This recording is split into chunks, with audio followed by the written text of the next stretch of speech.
Hey everybody, Kris here. Today's episode is from my other show, Written in Stone. This season is about the 1980s and the birth of sport climbing. And so far this season, we've told stories about Patrick Edlinger, Alan Watts, and Jerry Moffatt. And we've talked with Bill Ramsey, Niall Grimes, and today's guests, Jibé Tribout and Arnould T'Kint. This season of the show is sponsored by RAB, Tension Climbing, and of course, Power Company Climbing. And I'll have a link in the show notes where you can find the show on any podcast app. So I hope you enjoy it, and I hope you join me over there. All right, let's get into it.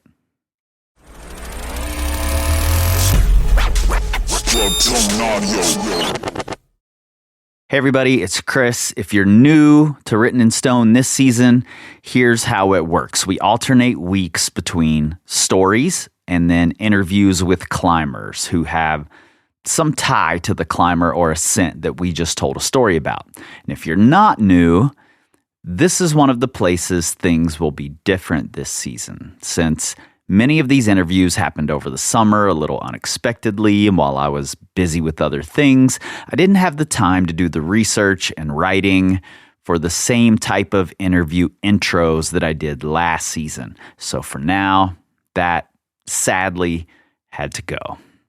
But otherwise, we're still doing this thing. So this past summer, I got word that Jibé Tribout would be in Wyoming, just a couple of hours from my house. And Riley Rush, my co-writer, was here, and we were working on planning this season. And I said to her, wouldn't it be funny if, after painting Jibé as the villain last season, I had a conversation with him this season?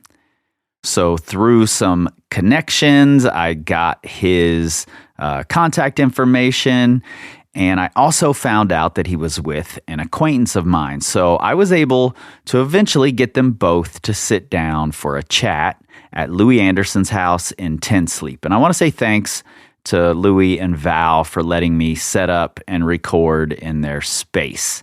I'm really grateful for that.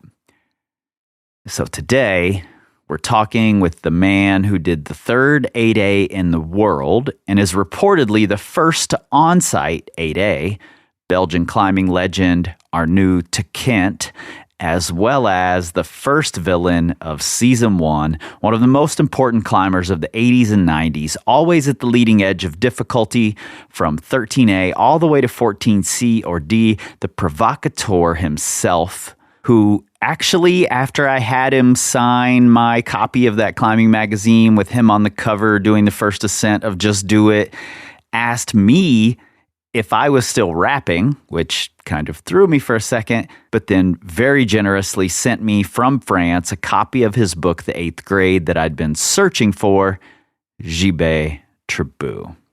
And this conversation is everything I hoped it would be. It was so much fun. So let's get into it. First off, welcome to Written in Stone, both of you.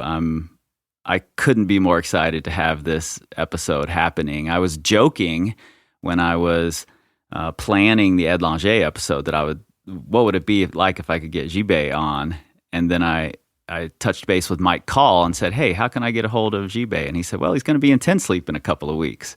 And I thought, wow, this has to happen somehow, And then Arnould, having you here as well, when I saw that you were here, I thought, wow, I've got to get both of these guys on. They were right there in the mix in the 1980s. So hearing it firsthand from two of the guys who were bringing 8A into existence would be really important. So thanks for sitting down first off. Oh, pleasure. Pleasure. So like I said, you were both instrumental in bringing 8A into existence and then solidifying it, making it a real thing. When you were doing it, I'm curious, did it feel like a race to climb that grade? Did it feel like everyone was trying to get there? What was the feeling at the time? Tu veux commencer? I have different experience than Jibé, so I can start or you can start. My experience, I'm from Belgium, so I was not part of the big climbing countries, France, Yeah. Germany, Italy at the time, right? UK. And UK, sorry, of course. And so I was really a little bit isolated in my area. So the first really route of 8A, which became 8A plus, 13C, I rated 12D at the time because I had no idea whatsoever about the grade. And 5 years later, I'm like, you know what? That's 13C hard. And was that And I was in 1983. was that 13 Boulevard? 13 Boulevard Duval, yeah. Duval, yeah. Which now they found a new way to do it, and it's back to it's 13B, but it stayed for more than 10 years as 13C and hard. So and so for my point is, I had no idea already. I did that grade before I did that grade. Right, and that seems to be the experience of a lot of people. Yeah, and then when I came, to the first 8As, like some of the first 8As French grade in Rêve Papillon was a year later, 84, if I'm not mistaken. I was like, oh, I can do that, and so that's my experience of the grade in question. Yeah, that seems like a lot of people were having that experience. Like Yaniro, I think, graded Grand Illusion 12D. At the time that he did it. And that was 81, right?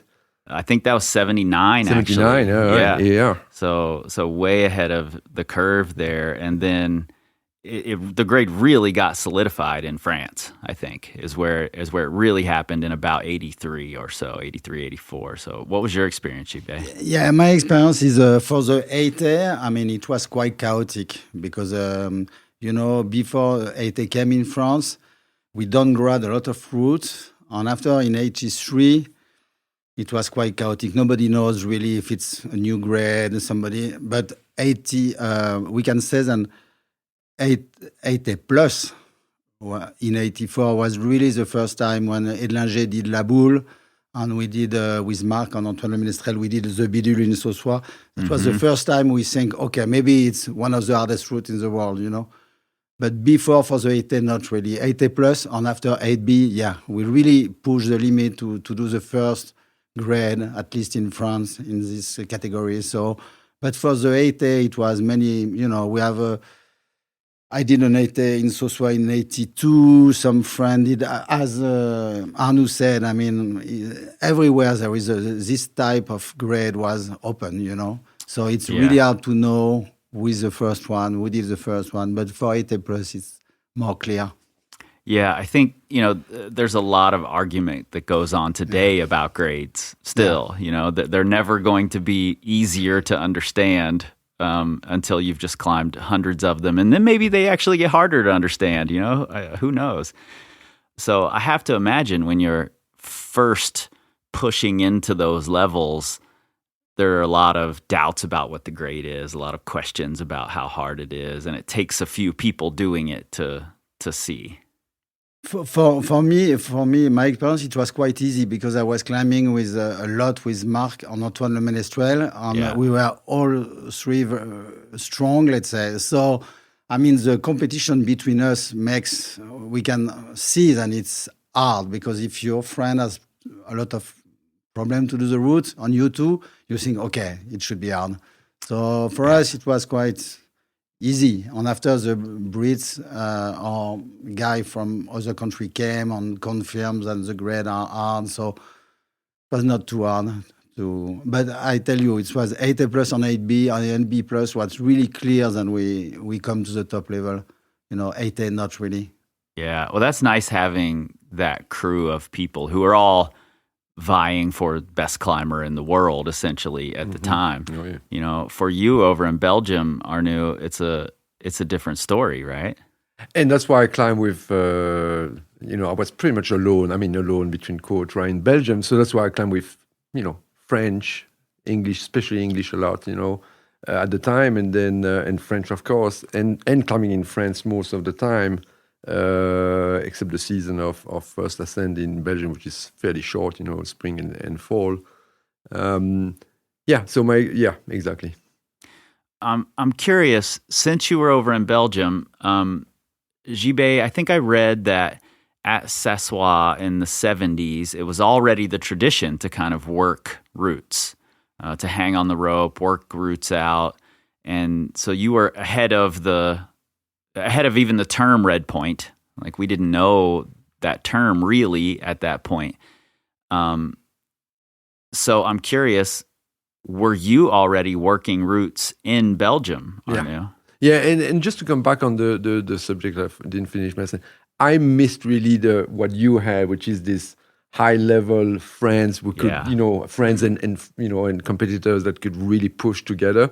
So I was really a bit isolated on that sense, which by the way forged your character too, by the way. So for sure, I climbed thousands of hours, buildings and things alone, and that was really fun. So and to come back to your question, which was, sorry. Were you working routes already? Yeah, and yes, and in fact, I mean, Belgium, if you remember, jaune, the free sort of, doing free was sort of a Belgium concept. We called it en jaune, in yellow. And in yellow came from Claude Barbier, who was from 60s, 70s. And when he didn't use a piton, was there for aid, he painted in yellow. Wow. And remember en jaune. And the en jaune was the first term we used for free climbing. Yeah, free climbing starts more in Belgium than in UK than in France. I mean, when Jean-Claude Droyer did the first 7A, it was in 77, I think. Mm-hmm. He just used a concept coming from Belgium on UK. And it's very interesting because the difference, I think, when he started to do that in Sosua, I mean, young guy like me, Le Ménestrel, all these guys, Bouvier was there. So the scene just takes the concept and make it bigger very, very, very quickly. Yeah. It was really a shift between before and after this 7A route. I mean, everybody say, okay, that's the game now. We play this game. And we push it very, very quickly. And 2 years after, Jean-Pierre Bouvier did Champs-Élysées 7C+, so it's going like super quick. Yeah. The Americans were really far behind in the curve of like accepting the ability to hang on the rope and work out moves. And so I find it really fascinating that it sort of comes from the UK and Belgium, these smaller countries, developing this on their own. That said, if you go back now to the Eastern Bloc, right, and you do routes that have been done in the 70s and early 80s, they are quite fantastically hard. Huh? I have done a few, just like, oh my God. And they were right in the thick of free climbing. Actually, maybe to the highest extent, when you see the knots in Dresden, in Elberstein, or you see the rings that are so far apart in Czechoslovakia, you're just like, wow, history, that side of history is actually, you can see it's coming from many sides of the world and sort of converge. And I agree with Jibé. At one point, they got clarity on the 8A plus 8B level, I think, especially the 8B level. 8A plus, I think, was still, think about Grand Illusion, think about Reservoir du Vol, think about other routes. But at the 8B level, I think it sort of got clarity there. But before that, I think it's pretty... not shadowy, but more isolated a bit everywhere. Yeah, a little more abstract. Yeah. From pockets all over the world, right? To your point, one of the things I discovered in making season 1 was that these ideas were like germinating in all sorts of places and then coming to the forefront and bubbling up, all together. But when we write it in the history books, we want to give credit to one person for creating this thing, But in reality, it took all of these different personalities and ideas and people trying to push levels. In performance. I mean, like performance, some that we might never know exactly when it happened and how, Yeah, absolutely. I find that really fascinating. And especially that, is it called Anjou? Is that right? En jaune. In yellow. In yellow. In yellow, because it was like, I find that fascinating that in the two places, like we give a lot of credit to Kurt Albert and for the red point idea, and he's painting red circles, and then this yellow paint is happening over in Belgium as a way to like communicate it to other people who are showing up to know how it's been done. I think that's the next step in, we've had this idea, now how do we communicate it? Paint becomes this way to show people. That's really great. I'm really fascinated by, and I want to talk about this rivalry of sorts between the Parisians and the climbers in the south of France. And Arnould, with Belgium being closer to Paris, how soon were you coming into France to climb, and were you taking sides at all? Did it feel like there were sides to take? So first of all, we have been influenced very strongly by two climbers. At least in my, Frire is really a very, very big, a very interesting cliff and very hard.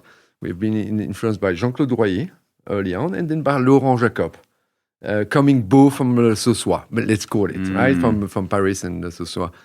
I actually took a bit of a different route. I went really into bouldering, and so I was very ingrained. very local in the Fontainebleau area with Jacques Godolph, and so we climbed a lot. I was 18, so it was early, and so I was really more into the bouldering side of things at that time. And then I started to go to South of France very fast, 82, 83, 84. But so I was not really part. I saw that from afar, and I had friends from both sides, really. So really for me, it was a bit of an abstract.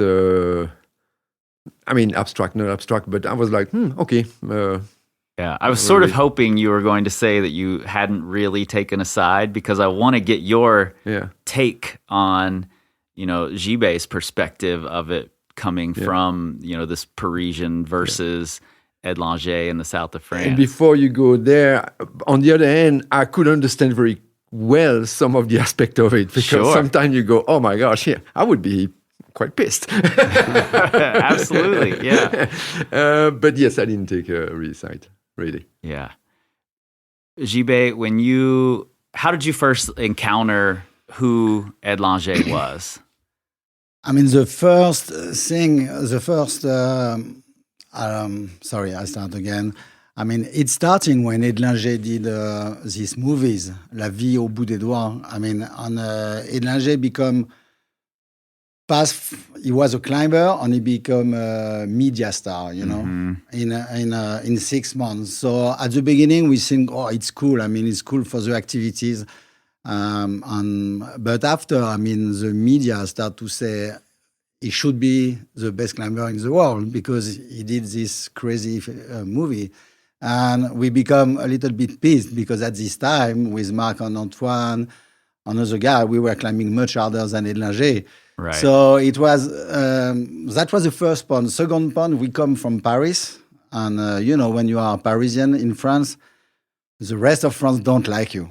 It's like because you came from the biggest city. Right. So the rivalry become north with the top climbers and south with the guy lazy on the beach and, climbing with a nice... the headbands. Headband in long hair and everything. And we were...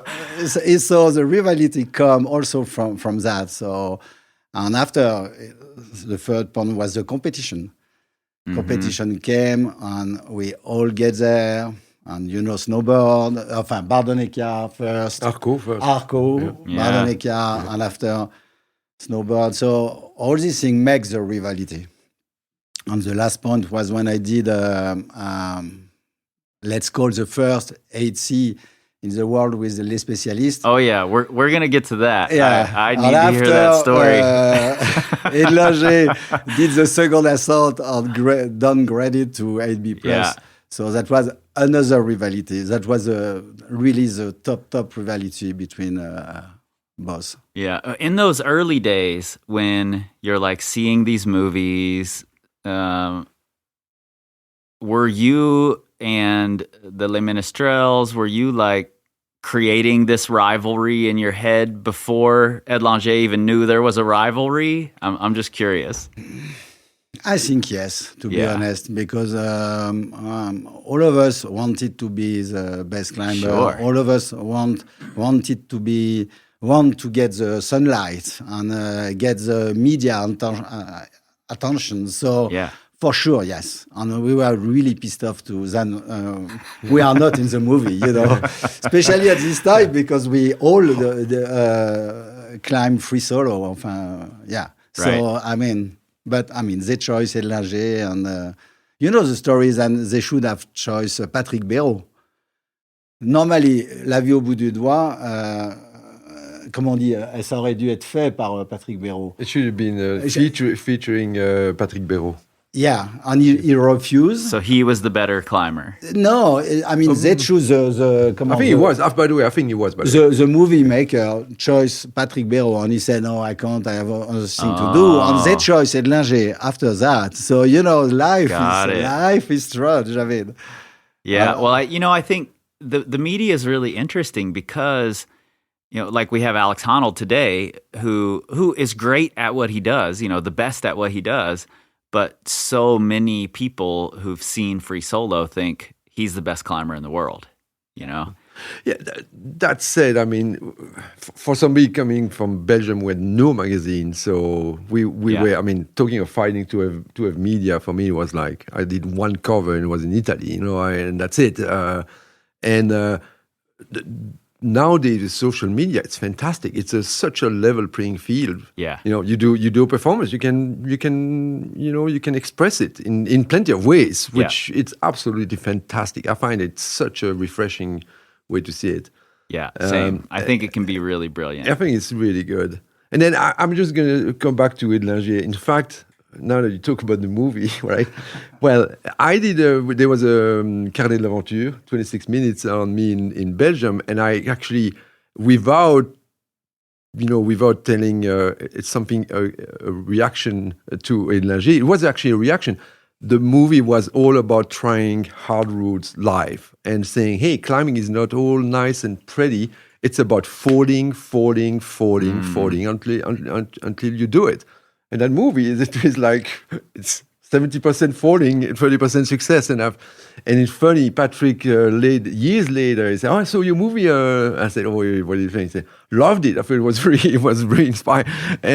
But anyway, that was a reaction totally to what Jibé said. It's not like all perfect and so on. Anyway. Yeah. Quick and tidbit. I feel like looking at it now, like I'm looking back in time, 50 years, 45 years, it seems like Edlinger, because of those films and because of what you're talking about, that he wasn't falling, it was just all pretty graceful climbing, he was sort of seen as this like grace and the perfect climber, and then I feel like the Parisian crowd were more about grit and difficulty and trying really hard, and that's what sort of created this rivalry. Is that accurate? Yes, it's totally that. To be honest, Patrick was climbing very well. The way he was moving on the rock was really, really graceful and everything. And we were more like crimping, go strong, and no matter how it looks, go to the top. So it's true. It's also the rivalry come from there. And you are right, I think. And they had not really embraced hangdogging yet, right? Like hanging on the rope to work out moves. You mean the south of France? No, they were doing too. Yeah. Okay, they but were as well. The difference, they were only Béraud, Edlinger, and maybe a group of friends of Edlinger. So very few people, and so people from Paris, the scene was much bigger, much bigger. That's make also the difference. Right. Well, when you were eventually traveling to Verdon and Buoux, did it feel like invading their area? Did it feel like you were going there to take over their crags? I can tell you yes, because usually we were the groupe des Parisiens, the gang of Parisian climber. We were about 7, 8, between 7, 8 and 12. And we came to the crag and bolting new route. And we have a big sound machine. And we were trying the route with sound machine, very strongly. So other people, they were very shocked about, how we were at the crag. We were very, very aggressive at this moment. Are you saying ghetto blasters? Yeah. Yeah. What kind of music were you playing at the time? It was hard rock mostly, AC/DC, Led Zeppelin, all these things. And so very strong music. And, so it was quite fun. I mean, and for sure we wanted, we opened new route also. That makes big difference. The guy from the south doesn't like that at all. I mean, we came on the crag and opened many new routes everywhere. So the rivalry come from there too. Yeah. Yeah, I love that so much. In those early years, actually kind of throughout the 80s, Edlinger was known for his onsighting. And am I right, Arnould, that you were one of, if not the first person to onsight 8A plus? I don't think so. My 8A plus was 89. It was Herman Bull in Berdorf. So I think 8A plus. I don't think it's 8A plus on site, Jibé. I mean, for 8A on site, I belay Antoine when he did Samizdat in Simai. Yeah. I was a belayer, so I saw him climbing it. 8A For plus? 8A plus, I don't really remember. Sorry for that. It must have been near the end of the 80s. Yeah, that so someone did 89 8A for me it plus. was May 89, and Okay. it was quite a feat, and I still it was definitely, and the route is fabulous. I mean, you see that wall, you're just like, oh, okay, that's not a little route, that's a big ass road. So yeah, I'm very proud of it, but I'm not sure. I didn't when I did it, I was not totally sure. I didn't know. But Well, I was we're really just going to happy. have to give you credits so your name goes into the history books. Yeah, regardless, that's fine. I mean, Tribout and Verdon was definitely a big one for me. Yeah. That 80 plus for sure was probably one of the first ones. Yeah, no question. Well, like when I go back and try to decipher the history and who was doing what first, I've heard several times, and I saw your reaction when I said Edlinger was known for his onsights, and I've read a lot about that. But then I actually go look in the history books, and it seems like the Parisian crowd was not only doing more harder onsights, but also more harder red points at the time. That Edlinger was being, credited with all of these things. Do you think that was simply a case of, not that he wasn't a good climber, I'm not saying that, he was obviously a great climber, but was it a case of the media just latching on to his star power? I think it was a case of media because we have, as Arnould said, we have trouble to get some time info to media on everything.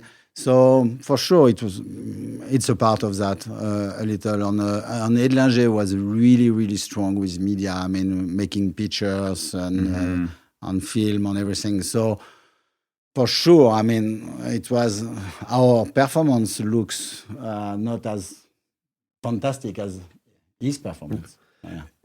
And then at the time, I mean, when I think 84, I think about Jerry Moffat and Papi on site, right? On site. That was quite a Jerry quite a shock. onsighted Edlinger's route that he had bolted. Exactly, but not and that was done. for me. I mean, that was quite a shock for a lot of people. I think Jerry did. Yeah, he was really good on site. He did a lot of on site. I think in Yosemite and in the States that way.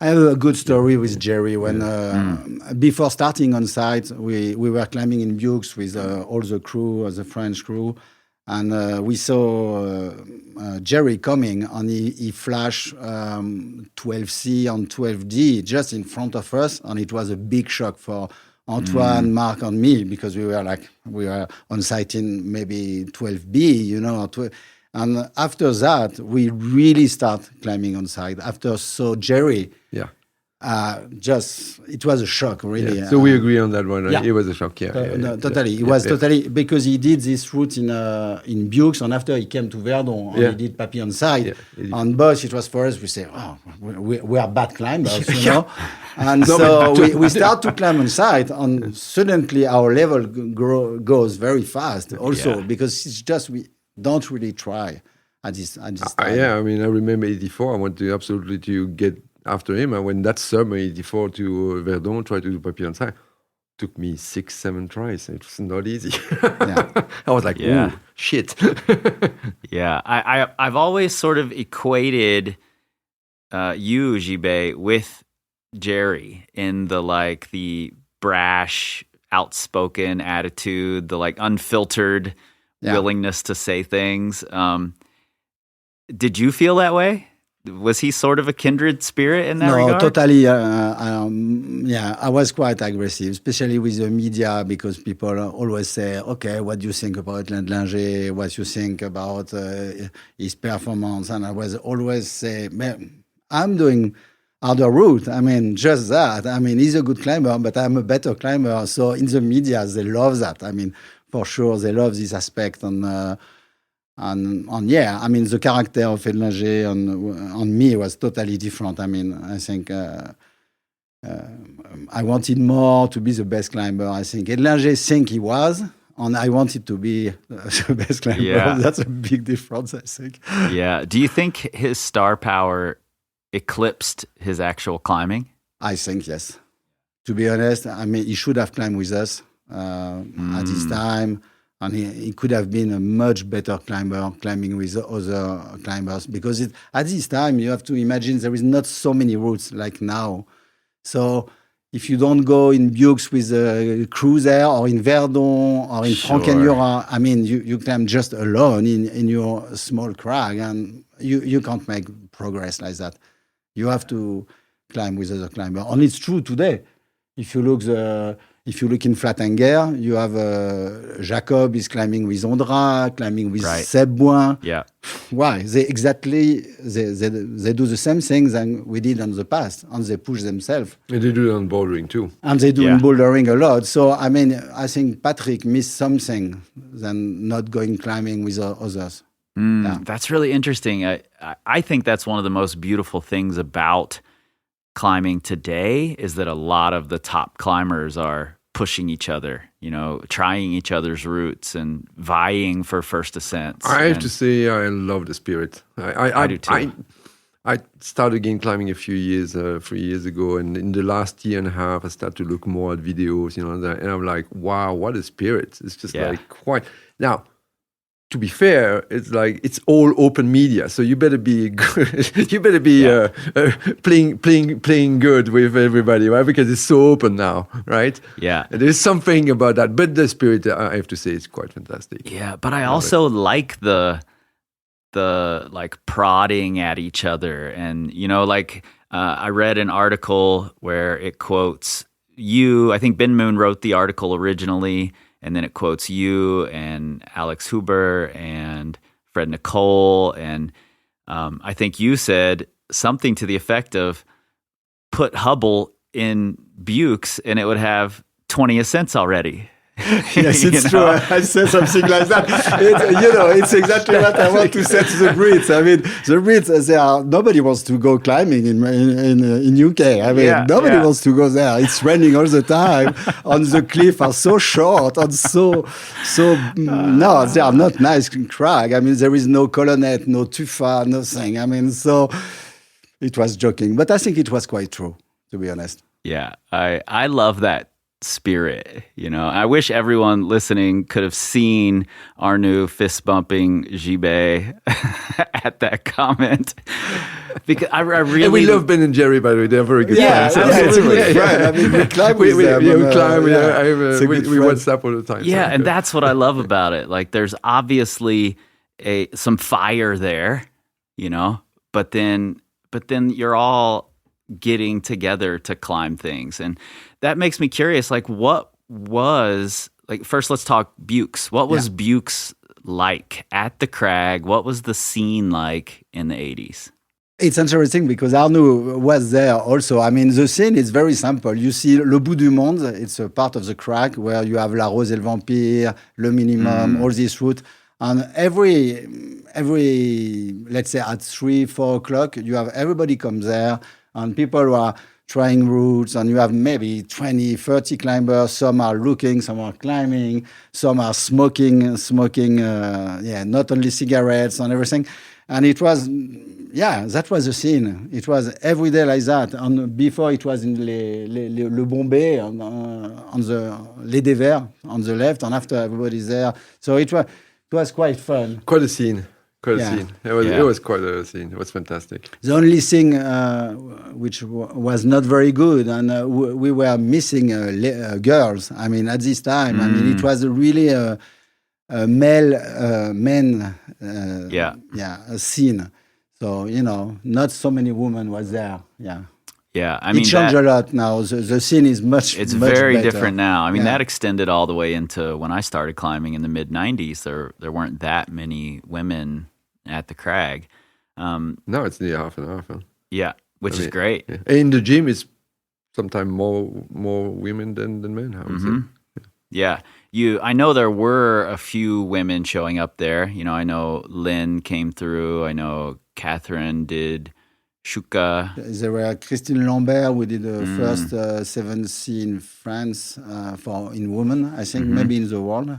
And she Isabelle Patissier. Isabelle Patissier was there, yeah, for sure, yeah. Was Edlinger ever, did he come and get involved in that scene at all? Not at all. We never saw Edlinger in Buoux when we were there. That was something it's for that.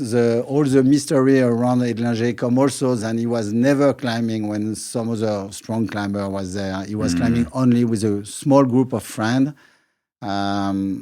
So I never really saw Patrick climbing, except in competition. Exactly. The first time, I met him a few times, but really the first time we can really talk about conversation and seeing climb was in competition. First time, 86 Arco. Yeah, I saw him a few times in Simai because he was living close to Simai.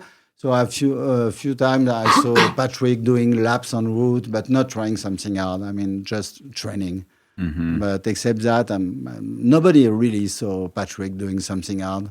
That was a part of the opposition also with other climbers, because the tradition was you climb with friends, somebody belay you, somebody see you do your performance. Because at this time there is no video. You have to imagine there is no video, nothing, no phones. You no could just phones, set nothing. Up. So if the only thing you can say is, my friend belay me, so I did the route, So Edlinger was, we were not really sure that he climbed all what he said. Right.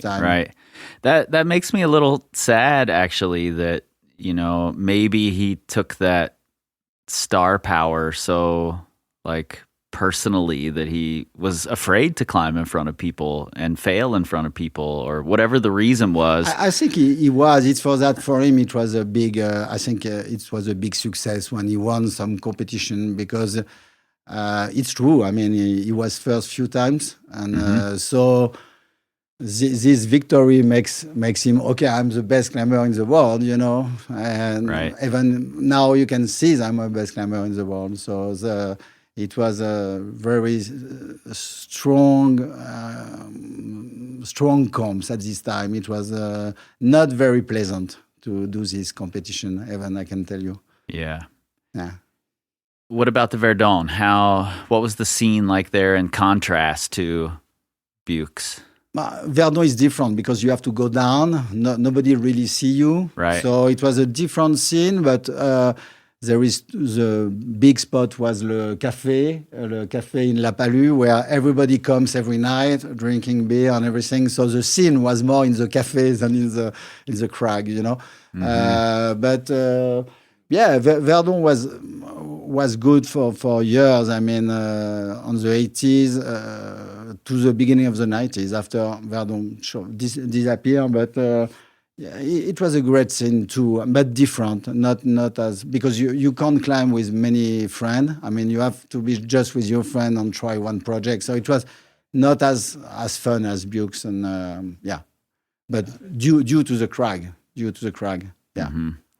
Well, let's stay in the Verdon for a minute, and it's August 1987.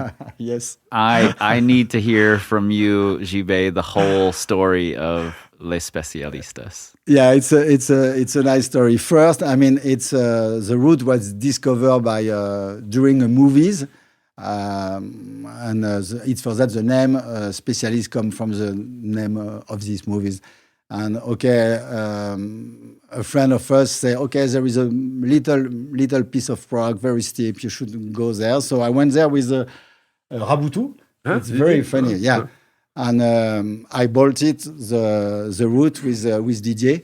And after Didier left, I think maybe with Robin somewhere, and I started to try the route, and I'm making a lot of progress quite quickly. And but you have to. It's in summer, so summer it's very hot in Verdon. You have to see that. So, and I was close to do the route, really, really close. And one day I saw some new chalk mark, in the route. I was alone to try, for sure. It was closed project. So, and I saw a lot of chalk mark, and I said, there is a problem. So I come back to the cafe very angry, somebody's trying my route, who is trying my route and everything. Very, very, very pissed off. And people say, yeah, I think it's Edlinger. We saw Edlinger somewhere. And I say, fuck. I mean, he's trying my route. And I should have go somewhere for a business trip, and I think, okay, I can't leave the route like that. So all was quite a flake was quite loose at the end of the route. So I decided to just take it off. Yeah.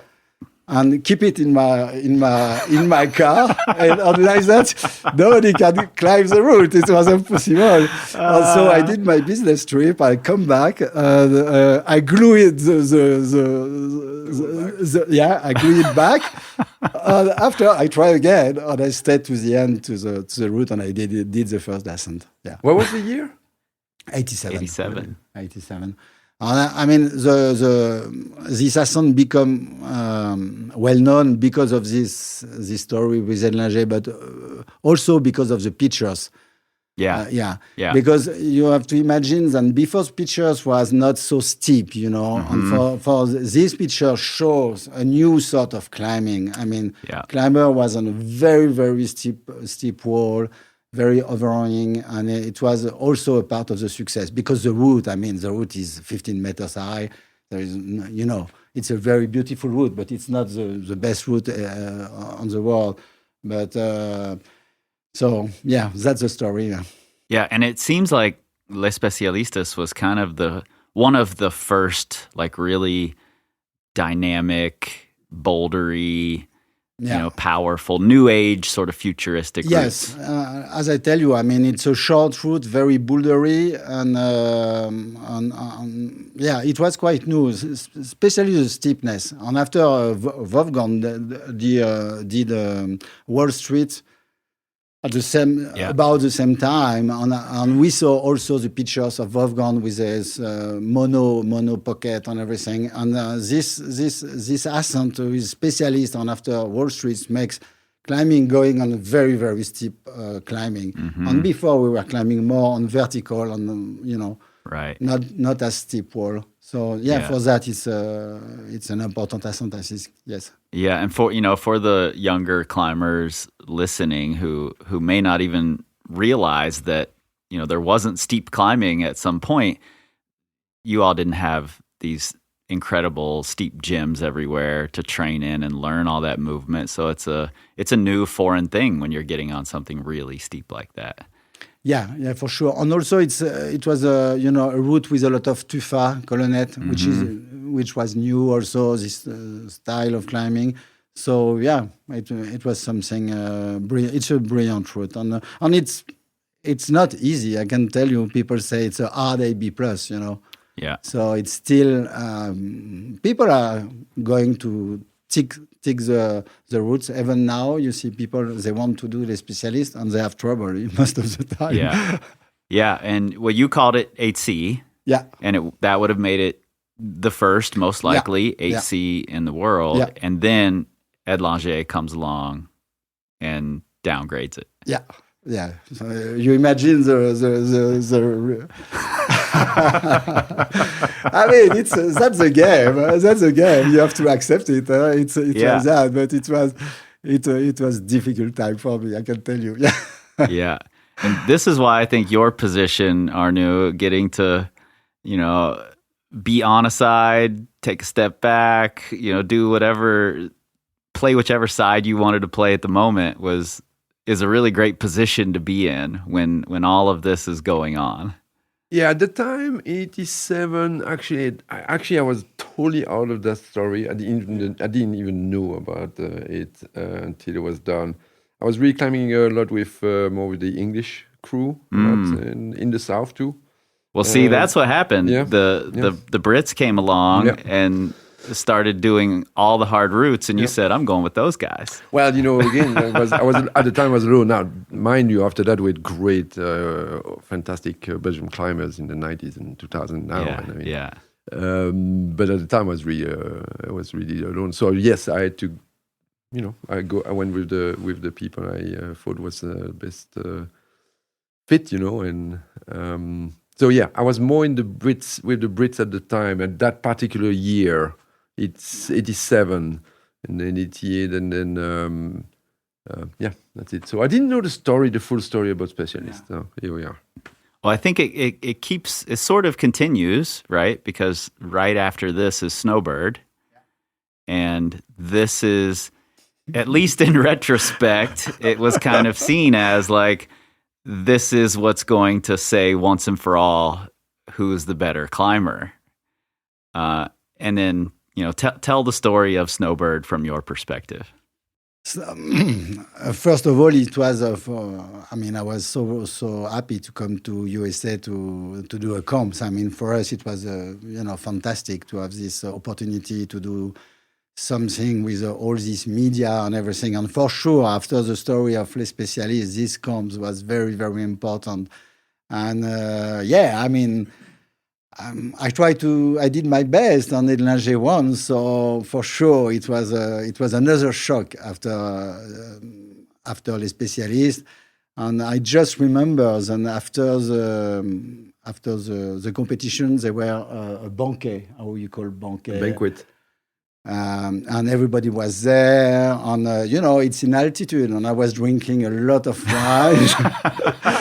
I have such a good memory picture of that one. Yeah, when the jury called me to get my prize, I mean, I just stumbled. Yeah, I was moving like that to go to take my prize, and I could not even walk nearly. So I mean, it was not nice for my image, because people think this guy is not respect the podium and everything. And it was true in a way, Especially because it was really the first comp where we were received as stars. I mean, as athlete stars. It was incredible. The reception from. We were all commenting on that. It was like there was this pre-competition party, if you remember, where the climbers were all asked to come as a climber, so we're all in our ties and everything, and it was mixed up at the rooftop with all people in all in tuxedos. And it was quite it was quite fantastic. No, it was as you say, we were considered as a star, and it makes us a special feeling. We become really a pro climber as these days, really. Yeah. So it was good comp. After you need somebody win. It's all comps. It's like that. Well, is that the same comp that Ron Kalk fell really low on the wall? Yes, don't get me started. I mean, please get started. I was probably my fittest onside. I just did 80 onside 10 days before. I did another one. I was like ready, and this qualification was like not well done. I mean, most people fell after 25 feet. There was sort of this credit card, and nobody saw that you could take it undercling, and we all fell except a few. Like me, like you. I was so angry, so angry. Yeah. Anyway, so Ron was part of the victims of that. Got it. The opening was terrible, frankly. At least for the qualification. Yeah. But to come back to this story where in Snowbird Edlinger won, but it's these two events give me a lot of motivation to train harder, and I become a better climber after that. Mm-hmm. So I start to really train even more than before, and after it was important for me also to miss the victory, and because you have to push yourself if you want to become better. So this gives me a lot of motivation. Yeah. Yeah. Well, I expect, like I've read a lot of articles, your attitude is one of like fire, and I love that. I'm curious, Arnould, when those things would happen to you, like that, when you get pissed off at Snowbird, does that drive you further? What happens in you're a, quieter, not as aggressive and brash. I was quite aggressive at the time, actually. I was maybe not as vocal, but I was quite aggressive. I mean, intense. Let's call it. I was very intense. I also wanted to be the best climber in the world, in the beginning of '80s. So I don't know. The Snowbird rivalry was really fun to watch, by the way. That I have to say, I took some pleasure. On that. Everybody takes pleasure to see Roger and me on the podium. For sure. Yeah. The stumbling to the podium was quite fantastic. The Snowbird, that one actually was a bit disheartening for me. The Snowbird thing was disheartening. And I was not very good competition. My first competition in Arco was my best. I was second in Arco on 86, and then after that I did third, fourth, fifth, sixth, seventh, 8, 9, 10, 11, never got first. So I was not very good at competition altogether. Yeah. Didn't prepare well, didn't cope very well to being at the right time, to be on and not being affected by the crowd or the nervousness, and even to today. I mean, I still have always issues about to tame that pressure, and to channel that pressure into, and much easier to do on red points and onsight and things like this in competition. So yeah, there's a lot of talk these days, with climbing being in the Olympics, that having that much focus on the competition also takes away from things getting done outside. Obviously, Andra and Megos are going to put some more focus on climbing indoors right now. And what would happen if Janja were climbing outside more? What would we see? And I'm curious what it was like back then. Were there climbers who were, before Isabelle Petissier, maybe she was one of the first to really, become a competition queen. Were there climbers who were mostly focused on competition? And was Edlinger one of those? Edlinger one was of this guy, yeah, for sure. And at this time, I become one of the only one who do both. I mean, open new routes and going to camp. And I can tell you that if you chose one activity or another, you are better for sure. I mean, and no question. And for me, it was. I love climbing rocks, so I follow to open new route. But most of my competitors, they were doing only comps after snowboard at the beginning of the 90s. It was a shift. End of the year. Yeah, in let's say 91, 92, when we have all this big camp in Germany, in France, on the apparition of Stefan Glovacs. Stefan started in 87, 88. Yeah, he was there, but when he became a star in Germany, I mean, he really focused on comp, on Didier Raboutou, on all these guys. François Legrand after. And, Legrand, of course. And Simon Nadine from UK. It was just before, but many people focus on only on comps at this time. It's true. Yeah. Didier hasn't come up in this conversation too many times yet, but he has to. And Didier did nearly only competition.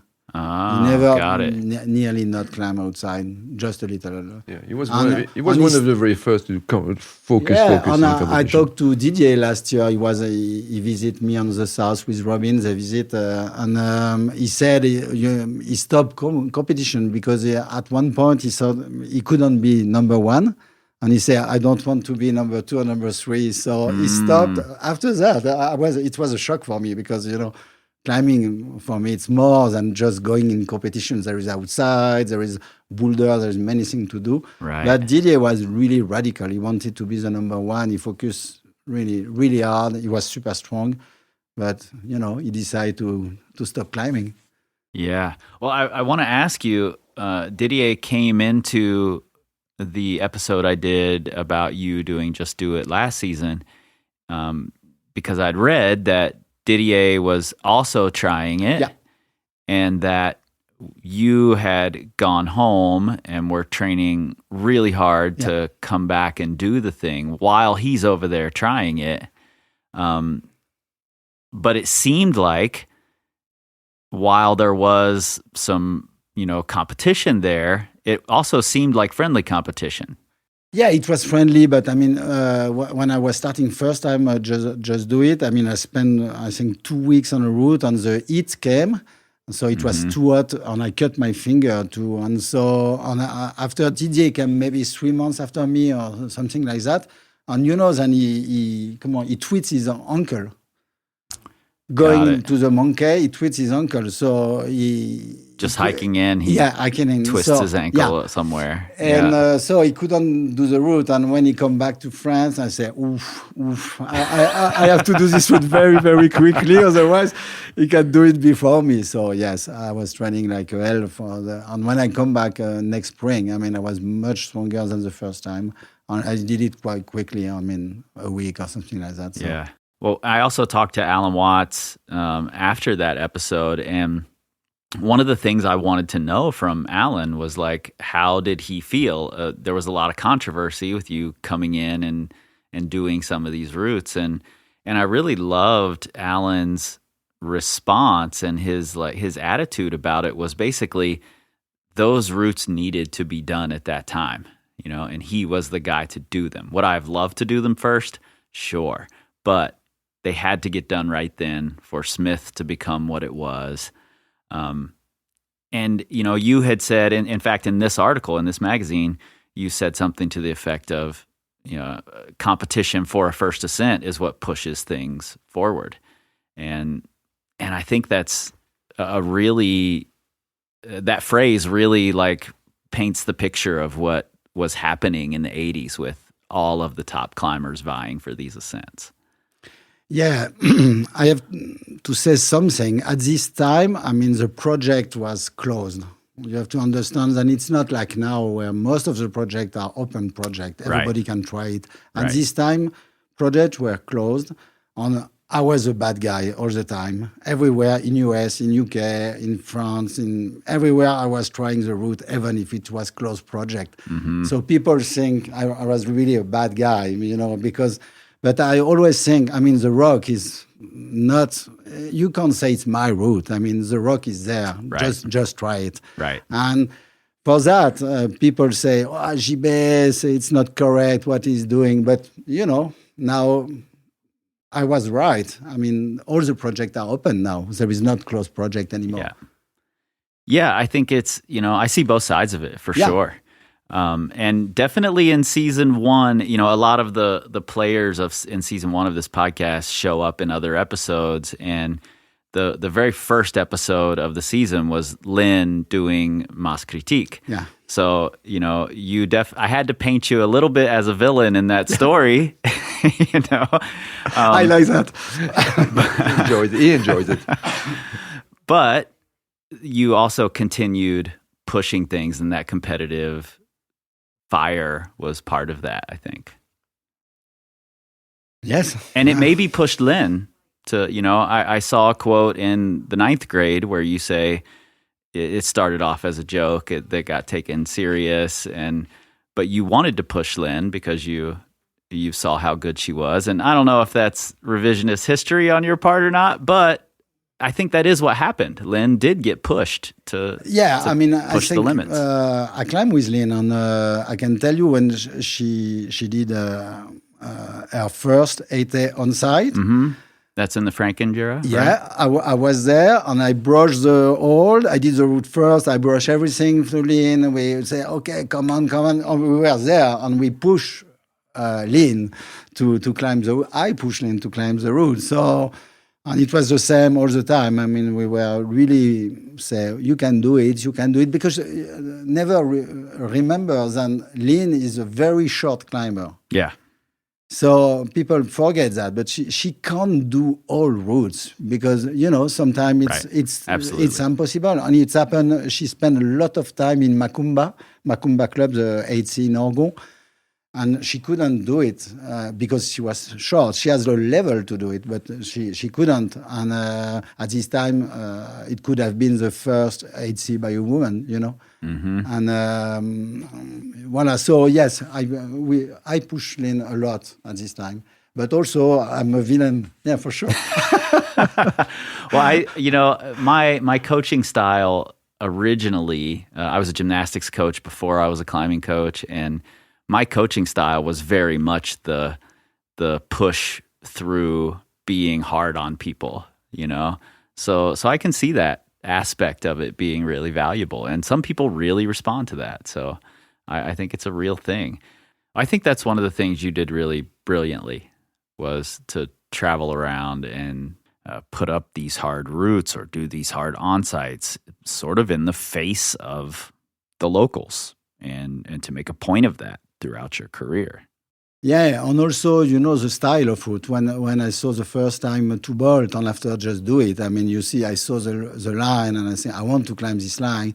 And now when I see Kris Sharma, I mean, with his king line, I mean, at this time, it was a sort of king line. The name was not yet there, but it was king line. And if you open king line in another country, I mean, that's make you, for sure, let's say, a good climber at least. Yeah. Yeah. I love it. I love it. Thank both of you for taking the time out to sit down. I'm really glad I got to catch both of you while you're here to chat about this era of climbing. It means a lot to me that you took the time out. Thank you very much. Yeah, thank you. 1, 2.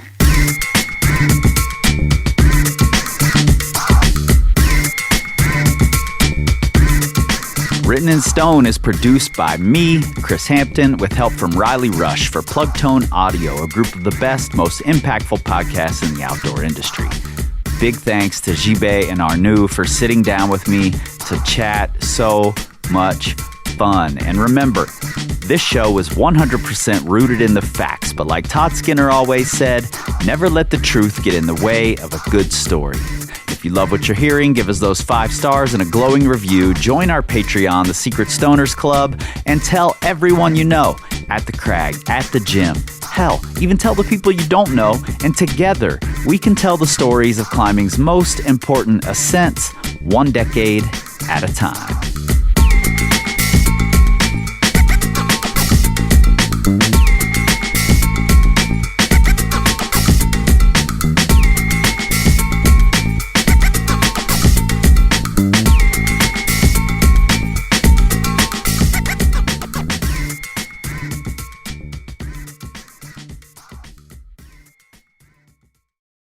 Secret Stoners, another one. First things first here, shout out to Nico, our newest legend. I appreciate you.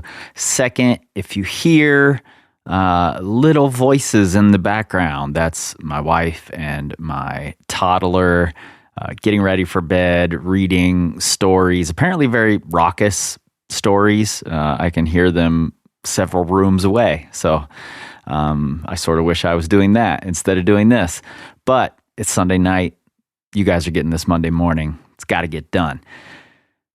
Boy, this conversation, I can't lie. I like confrontation. I like discomfort.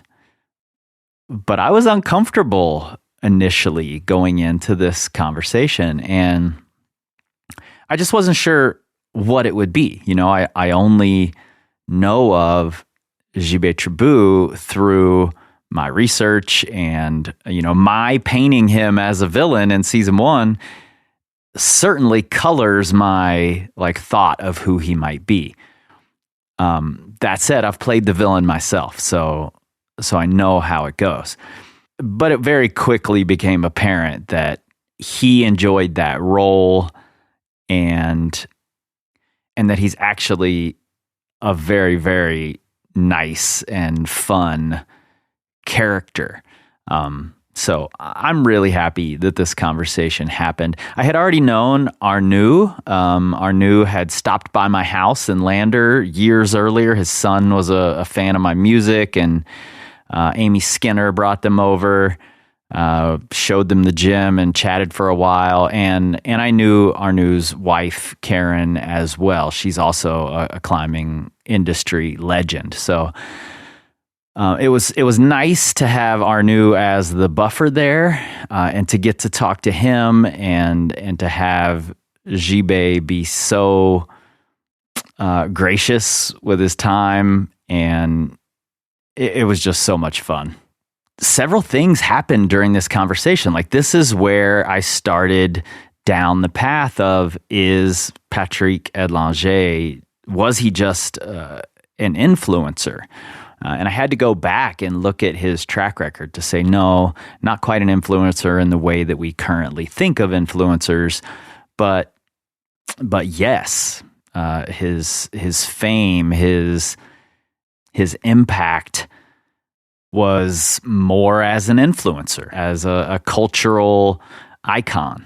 So this conversation threw me for a little while, and I had to sort of right the ship before I could write that Edlinger episode, which I'm actually very happy with how it came out and how it can lead into the future episodes. Also, from this episode, there's a moment there where Arnould says that the Belgians were using this concept of in yellow. And I've read about that since, and it's really fascinating to me that people in different places were realizing that, and this is way pre-internet where we can't just communicate about these things easily.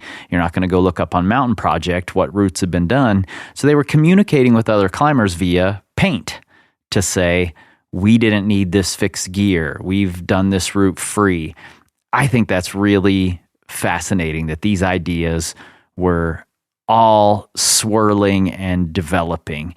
Also from this made me a little sad, actually, and I mentioned that in the interview, but it did give me a glimpse into Tribout's personality when he said, Edlinger should have climbed with us. Yes, they were rivals, arch enemies, maybe. That's certainly how I'm going to paint them. But Tribout thought he should have climbed with us. He would have been a better climber had he climbed with us. I think that's really beautiful, actually, that he saw that potential and knew and understood that this crew that was around him was one of the big driving forces of him being as good a climber as he was. I think it's easy to get mixed up in your own ego and think that you're the driving force, you're the reason you're great, when in reality, there are a lot more factors that combine, and Tribout understood that. And I really loved that moment. Okay, it's still a little raucous down there. I'm going to go read a book and get in on the fun. In 2 days, you're getting another interview with the author of my favorite resource book of last season and one of my favorite resources so far this season is a different book of his. Certainly one of France's preeminent climbing historians. All right, I'll see you then.